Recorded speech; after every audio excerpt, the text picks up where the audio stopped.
our poor colored brethren.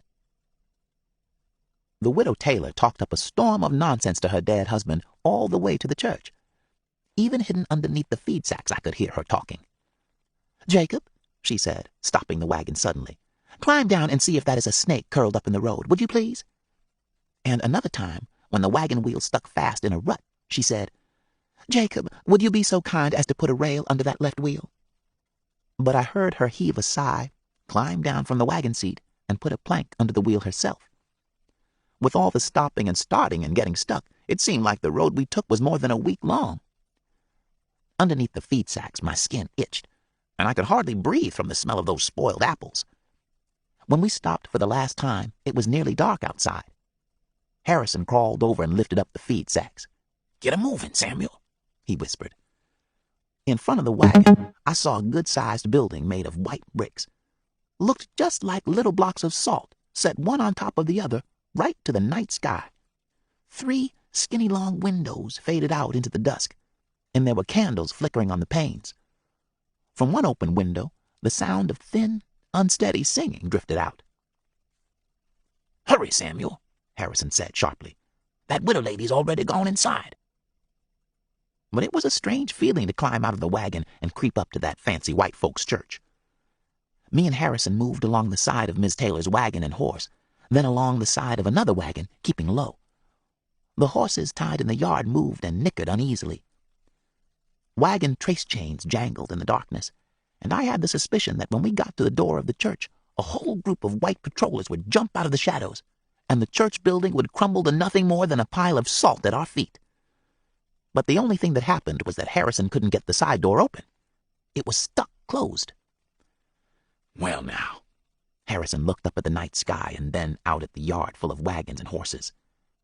"That mean go in or stay out?" He shook his head. "Lord ain't saying much this evening, is he, Samuel?" Putting his shoulder against the door, Harrison gave it one last shove. But this time it swung open so suddenly it nearly sent both of us sprawling. We were in a small room. By the looks of it, the room belonged to a rich white fellow because it was full of fancy things. On a shiny wood table nearby, I could see books, quills, and papers scattered in the light of 2 oil lamps. Me and Harrison ducked down quick behind that table, fearing we had made enough noise to awaken the dead. But the room stayed empty. No one came barreling in after us. Harrison straightened up slowly and shook his head. "Lordy, lordy," he sighed. On the table, something caught my eye. A powerful big book sat in the middle like a split-open piece of a tree trunk. I leaned over to look at it. Words filled one whole side of the page, thick as weeds, and on the other side was an ink drawing so real it seemed as if it would come alive. The drawing showed 2 white folks with wings flying over an old man with a long beard. His eyes stared up at them in a frightened way, and the flying white folks reached out of the sky toward him. Their hands looked like such soft human hands that I had to touch the page to make sure they weren't. "Never seen a book the size of that before," Harrison whispered, coming over. "Looks like something sent straight from the Lord himself." "That a white folks' Bible?" I asked Harrison. "Could be. Looks that way." I trailed my fingers down the page of words. "Nothing like Lily's Bible," I said. "Course not," Harrison snorted. "White folks, they got their fancy big Bible. We got ours." On the other side of the wall, the ladies' thin voices kept on singing. Harrison grinned. "Sound like a fiddle on his last string. And even that little string ain't in tune. Sure enough it ain't." He slapped his leg and shook his head back and forth in silent laughter. The poor singing trailed off after that, and there was the sound of the church ladies making their way out of the church. Me and Harrison hunched down behind the table and listened to all the footsteps. Quick footsteps, shuffling footsteps, starting and stopping footsteps. After the footsteps died away, the door of our room swung open. "Blessed are those who fear the Lord," a loud voice said, and when I raised my eyes above the table, I half expected to see the Lord himself standing there with robes and wings just like that Bible picture. But what I saw instead was a short, white-haired man standing in the doorway with an odd-looking young fellow. "I'm Reverend Pry," the old man said, moving toward us with quick cricket steps. "Welcome, my poor colored brethren." The Reverend pointed to the other fellow. "And this is my student, Mr. Keephart. Don't be timid about this, Mr. Keephart. Come forward." Mr. Keephart was as skinny as a broom straw, with buck teeth the size of Seth's dominoes, but it seemed to me that the teeth smiled in a friendly way at us. The Reverend peered at me over his spectacles. "I imagine that you must be Samuel, the Negro boy who ran away from your owner in Blue Ash, Kentucky last Saturday evening." The skin on my neck prickled. How did he know my name and where we had run off from? "And," he turned to Harrison, "you must be old Harrison, about 70 years of age and very lame and slow, his master says." The Reverend's sharp black eye stared at us, unblinking. "Is that who you both are? Am I correct?" Harrison didn't say a word. My heart hammered in my ears. "I expect honesty in all things. There is no room for the dishonest man in the Lord's house." The Reverend rapped his knuckles on the table. "Speak up." "Yes," Harrison answered, low and mumbling. "Me and Samuel, that's us." "The Lord rewards the honest man and strikes down all the others," the Reverend said, sitting down at the table and picking up a quill. "Remember that." The room was quiet. Standing there, I didn't know what to do. I didn't know what to think about strangers who knew things about us that we hadn't even said. Had we been caught? Harrison cleared his throat. "How come you know our names? Someone been going around asking for us?" Reverend Pry sharpened the end of his quill with a penknife. "There were 3 Kentucky folks in town yesterday afternoon, on the trail of their runaway slaves," he said, without looking up. "Mr. Keephart talked to an older, dark-haired gentleman with 2 sons. One was a strapping, big fellow, and the other one was red-haired and young." My throat tightened. Cassius and Seth. They were placing notices about the escape of their old man and boy in the newspaper and such. The Reverend held his quill to the light. "Their name was Hackler, Mr. Keephart heard them say." Harrison jumped in. "They still here?" He looked wild-eyed around the room. "You seen them today?" Mr. Keephart shook his head no, and Reverend Pry sniffed and peered at Harrison over the top of his spectacles. "There is nothing to fear in the Lord's house," he said. "The Lord always shields the persecuted." But the Reverend didn't know Master Hackler. He was something to fear, persecuted or not. He and Cassius both. When one of the hunting dogs had run off, he had tracked it all the way to the next town. He was the kind who would turn over every rock until he found what he was looking for. "Come closer, Samuel." The Reverend turned up his lamp until the flame flickered out of the top. "Tell me your age." Harrison reached out and wrapped his hand tight around my arm. "Samuel's 11 years. Come spring, he's going to be 12. "Samuel, 11 years of age," the Reverend repeated. With his quilled pen, he made marks on a piece of paper. Looked just like a long line of spider webs. "Does he have a mother?" the Reverend asked Harrison, as if I didn't have any voice left to talk. Harrison shook his head. "Sold off." The Reverend clicked his tongue and gave Mr. Keephart a look. "Poor young fellow," he said, and his pen scratched across the paper. Then he told me to step closer, and he gave me a long, silent stare. I was afraid he could see every thought in my head. How he had the skinniest white nose I had ever seen. How his bristly eyebrows looked like 2 rolls of cotton stuck above his eyes. How I didn't like being in the strange white folks' church at all. How I wanted him and Mr. Keephart to go on and leave us be. The Reverend leaned over his paper, and his ink pen scratched words all over.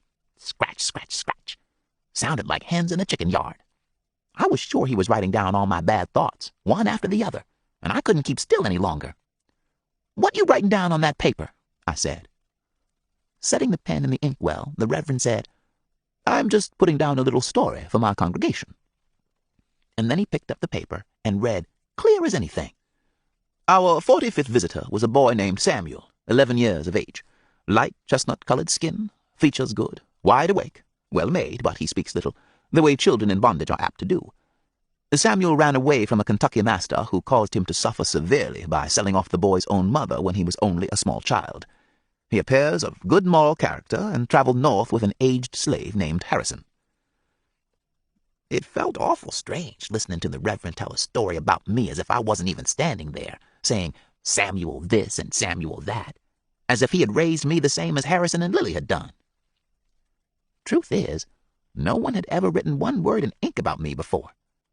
White folks did their writing about white folks, and black folks didn't have any use for writing. So I didn't see why a reverend would bother to write a straw about me. All the same, it made me feel like I had turned into a white folk and grown about 2 feet to hear him go on and on like that. But Harrison's hand pulled me back hard out of the reverend's lamplight. "Why are you writing that about Samuel? We don't read none at all," he said, cutting his eyes at the reverend and Mr. Keephart. The reverend straightened his spectacles and tugged on the black cravat around his neck, as if it had grown too tight. "As I told the boy, I write the stories for my congregation." "Don't believe a word of that." Harrison shook his head. "No, I don't. No white folks in their right minds want to hear the story of us poor colored folks. No, sir, they don't." "But they do." All of us turned to Mr. Keephart, who had finally spoken a word.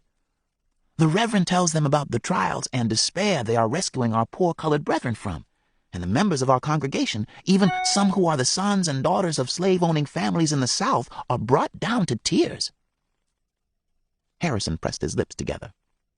"Don't make one bit of sense to me." "They see the humanity," the Reverend waved his quill in the air, and drops of ink splattered on the table, "in poor colored brethren like yourselves. I tell my congregation that the Lord worketh his will in all things, and if we do such acts of benevolence to the poorest of us, we do them to the greatest."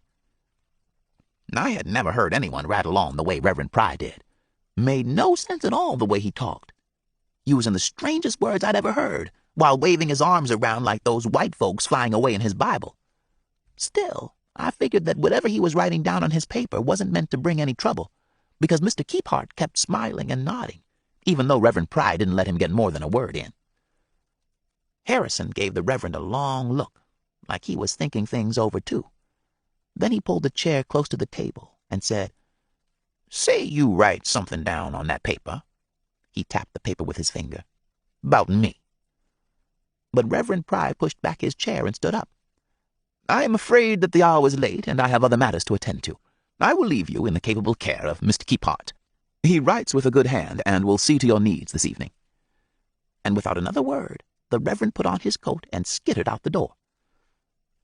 After the Reverend left, Mr. Keephart sat down in front of us. I noticed he had breadcrumbs stuck all to the front of his shirt, and the sleeves of his worn coat reached barely past his elbows. "Pleased to meet you." He nodded and smiled his domino-toothed grin at Harrison. "Don't mind if I ask you a few questions?" But then he went and asked Harrison about 101 things, it seemed like. How many masters did he have in his life? What were they like? Had his masters let him attend a church from time to time? Was he treated well or roughly? Was he fed proper meals and given good clothes and boots for winter? Did he ever get beaten or cowhided? It seemed downright curious to me that Reverend Pry's congregation would be so interested in the life of black folks. Master Hackler and Miss Catherine would have fallen down in a fit if they knew Mr. Keephart wrote down a whole page of words about Harrison. He even asked if he could have a look at the scars on his back. "They ain't some picture to look at," Harrison said, pressing his lips together and giving Mr. Keephart a stare. "But I could show you what they's like, I suppose." Standing up, he took off his coat and lifted up his shirt so Mr. Keephart could see them. I kept my eyes fixed on the table and listened to the fellow whisper, "What a terrible, terrible sight." But then I heard Harrison say, calm as anything, "Now, let me have a look at your back, Mr. Keephart." Laid to rest. Mr. Keephart's back was plucked chicken white, and you could count just about every one of his ribs. His face also turned red as beets. "There's nothing there," Mr. Keephart said as he slowly took off his old coat and lifted his shirt. "I've never been beaten like, he reddened. "Well, I'm sorry, like some of our, colored brethren are. It's a terrible thing what they do where you come from. Yes, it is." He stuttered and stumbled. "You never been beaten same as a cow or a horse or dog?" Harrison said, his eyes snapping like fire. Never been cowhided for fishing at night 'cause you was hungry, or lashed 39 times for running off from your master? No, well, no. Mr. Keephart sat down and stared at the table. Well then, Harrison leaned forward and jabbed his finger at the paper. Say you write on that fancy paper of yours how my back was all cut up by scars, and say you tell your congregation people about them. They won't know what them lashes on my back feels like, lest they got them themselves, now will they? Mr. Keephart said he supposed that was true. He stuck his pen in the middle of the inkwell and said he wouldn't try to write any more that night. I felt bad seeing how Harrison had made Mr. Keephart, who seemed like a good-natured fellow, turn red as beets. Lily always said that no matter what white folks did to me, I was to talk polite. So I told Mr. Keephart that I wanted to hear what he had written down on his paper. But Harrison was stubborn as an old stump. Don't need to hear what Mr. Keephart wrote, he said sharply. I knows what I look like. I knows where I come from, and I knows what I've been through. I got it all in my head, and I don't need no white folks to tell me what they got written down in words I can't read at all. You just leave it be, Samuel. He ain't writing no more about us. Harrison cast his eyes around the room. Where's me and Samuel supposed to sleep round here? He asked Mr. Keephart. Of course, Mr. Keephart said, standing up so quickly he had to catch hold of his chair. It's getting late. I'll show you. I could hardly believe my eyes when he took us through the door into the white folks' church room itself. It was as big as Master Hackler's barn inside. Mr. Keephart lifted up the oil lamp so we could admire all the white painted benches for the congregation and the fancy red, green, and yellow striped carpets. Look up, Mr. Keephart said, pointing. Above our heads, a big iron lamp hung from the ceiling. Made me think of a black spider turned over on its back, holding white candles with each of its legs. Under that chandelier, Mr. Keephart said in a solemn voice, is where one poor little runaway child was laid to rest. I felt my heart leap into my throat. She came to Reverend Pry in the arms of her mother, poor soul. She was only a baby and already too near death to be saved. So Reverend Pry saw to it that the little colored child was given a proper burial. She was buried here. Mr. Keephart tapped on the floor with his foot, right where you are standing, below the church, but in its care forever. Me and Harrison were silent as stones, just staring down at our feet. Lord, I said in my mind, it's awful nice to be inside this fancy white folks' church room, but I don't want to be in its care forever. Mr. Keephart gave a nervous kind of cough. Well now, he said, I didn't mean for that to worry you. I just thought, well, you might want to know, well, about other colored bread. His freckled face reddened again. Let me get a few blankets. Taking the lamp, he hurried back to Reverend Pry's room and returned with an armful of old quilts and a half-eaten loaf of bread. You can sleep here. Mr. Keephart piled the quilts on one of the church benches. And I brought some leftover bread if you are feeling hungry. And here, he said, pressing a piece of barley candy into my hand. A little something for you, Samuel. I thought perhaps you might like that.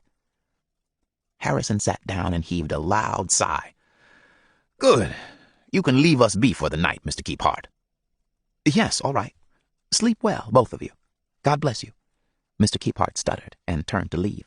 But at the door of the church, he turned back, lifted up the flickering lamp, and gave us a wide grin. And don't worry, Reverend Pry won't be preaching here until Sunday, he said, although I have heard some folks say they sleep better when he's preaching than at most other times. Chuckling to himself, Mr. Keephart closed the door. It was a strange feeling to be left in the middle of a dark and silent white folks' church. I heard Harrison get up from where he was sitting. He started to shuffle down the rows between the benches. Where are you going to? I spoke up. Going to look at something. What? You just go to sleep, Samuel.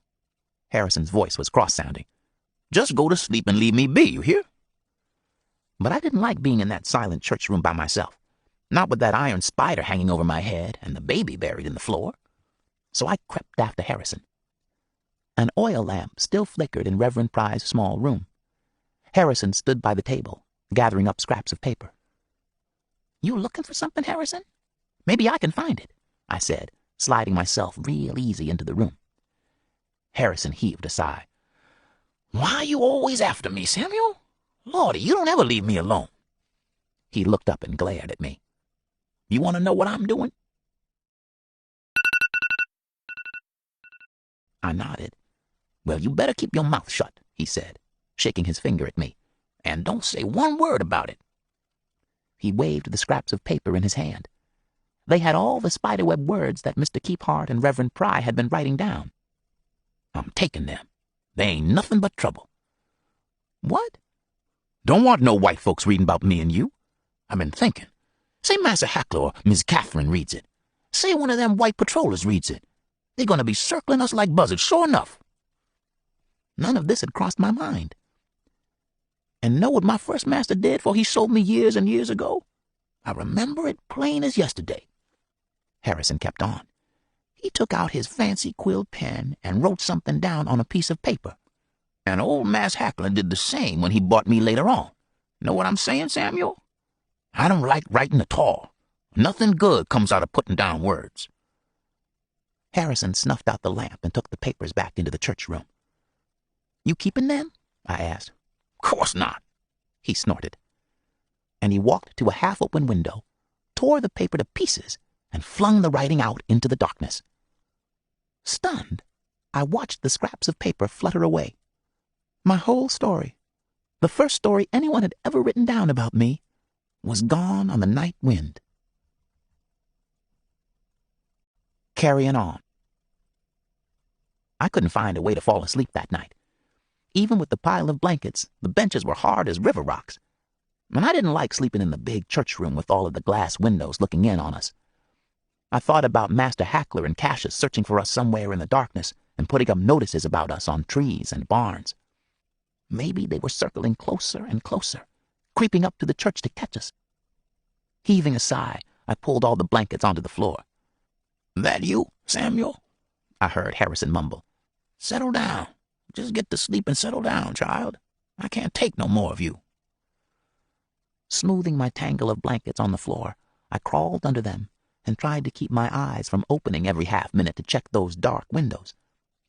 But then my mind started thinking about the baby in Mr. Keephart's story, and I fell into a terrible real dream about somebody else being buried under the white folks' church floor.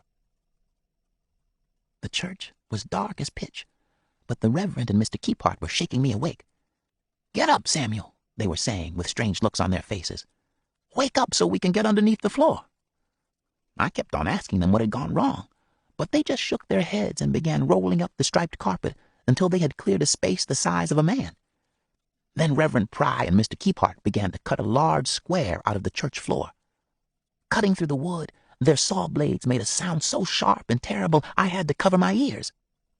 When the whole job was finished, they lifted up the wood planks, set them away, and called me to look inside. Leaning over the edge, I saw nothing at first, and then I began to notice what looked like stars and wisps of clouds, and the moon, as if they had cut a hole that opened not to the earth, but to the night sky. Move away, Samuel, the Reverend said quietly. We need to place this poor soul inside.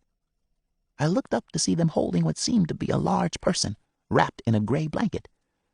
Mr. Keephart held the place where the head seemed to be, and the Reverend held the feet. Their backs bent under the weight. Has someone died? I asked, a terrible fear rising. The Reverend gave me a sad look. Mr. Keephart looked away. Who's that who died? I said louder. Tell me who's died. Your friend, the old man, the Reverend said softly. I'm so sorry. And then they lowered the gray bundle into the dark hole and let it go. The bundle floated away, getting smaller and smaller, spinning and turning as they held on to me.